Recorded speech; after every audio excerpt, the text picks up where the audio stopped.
It's a pleasure to be here, and I want to thank, of course, the economists, the organizers, and for the honor of inviting me here to talk about the museum.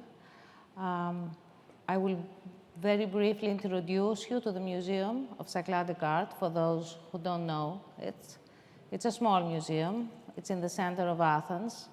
It hosts the most complete collection of Cycladic art in the world. This collection represents the art of Cycladic civilization born 5,000 years ago, famous for its marble figurines who inspired great artists like Picasso, Matisse, Brancusi, Modigliani. It's a private museum, meaning it receives no funds from the state.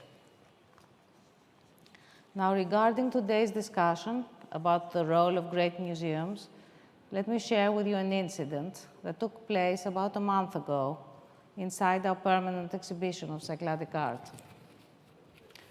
Vangelis Avgoulas, a totally blind person, lawyer, activist, and founder of the non-profit organization Me Alla Matia, meaning with other eyes, was able for the first time in his life to engage in a touchable exploration of a Cycladic figurine, thanks to our new program, In Touch, a program which enables people with sensory disabilities to tour the collection like any other visitor on an equal footing. We designed a mobile showcase with text in Braille, and a museum staff always accompanies the tour. He said, I was born 34 years ago, completely blind, and I admit I was feeling uncomfortable every time we were on a school trip to a museum. I don't want kids to feel that way anymore. Now, one of the issues we were asked to address in this panel concerns the role and the characteristics of great museums. It is clear more than ever today that it is not the size, the architecture, or the number of tickets alone that make a museum great and significant. What makes a difference is the way a museum educates, informs, entertains, and makes its content relevant and accessible to the whole of society today, and not just to an elitist community, in this case, meaning academics or scientists. I'm not an archaeologist, so when I took over the museum, I felt this need very much to feel and understand in simple words what everything that was happening. I had to relate. Exhibitions have to be explicit to the larger audience who wishes to learn without being intimidated by the way these are presented and explained. They have to be accessible and inclusive to people with disabilities, the elderly, immigrants. The role and the mission of a museum should be to find a way to reach the entire population and travel worldwide. The pandemic helped us all to move into a digital reality. Apart from live streaming our exhibitions, we created new content, educational online games, live workshops for children during those harsh quarantine days. We learned how to stretch out to another world. A digital art contest for kids annihilated borders and distance. On equal terms and unrestricted, children from all over the world formed a large community envisioning beauty, democracy, freedom, teaching them the pillars of our ancient culture. Speaking of globalism, what a promising future for children. A museum may extend its mission as long as it is relevant to its identity. It should also try to give back to society in different ways. I will share with you a new project of giving back by reaching out beyond one's walls. Actually, it's the first time today that this is, I'm saying this out in public. The museum will travel to the Cycladic Islands, where the Cycladic civilization was born, in order to support to research and try to explain how this civilization emerged and developed, why at some point in time it actually disappeared, not the artifacts, but the actual people who made them, how it continues to inspire even every day and converse with modern and contemporary art. After all, this museum would not exist without the Cyclades and their culture.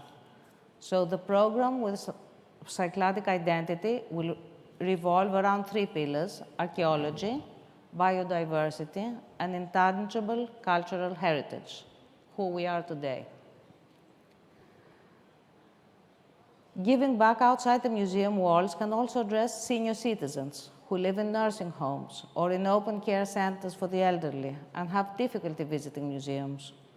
We can enrich their lives, activate their memory, and offer them a way to socialize and make them smile.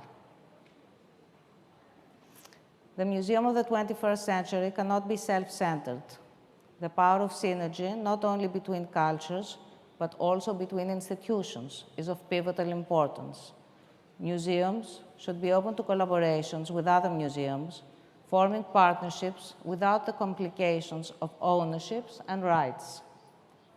Imagine a corpus where all museums upload their collections for the sake of creating collaborative exhibitions, where the ownership is not an issue and the use is available to all.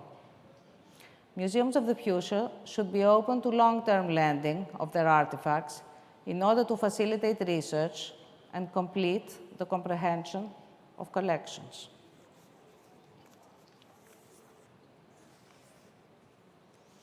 A great museum is a pathfinder, alert to the current situation, foresees upcoming changes and trends, and responds. Upon becoming president of the museum 15 years ago, I felt the need to stimulate a relationship with a new audience, always in context with our museum's culture and heritage. So we initiated an annual modern or contemporary art program, creating dialogues between the past and the future. The aim was to bring in a younger audience, which is not always present in a strictly archaeological museum.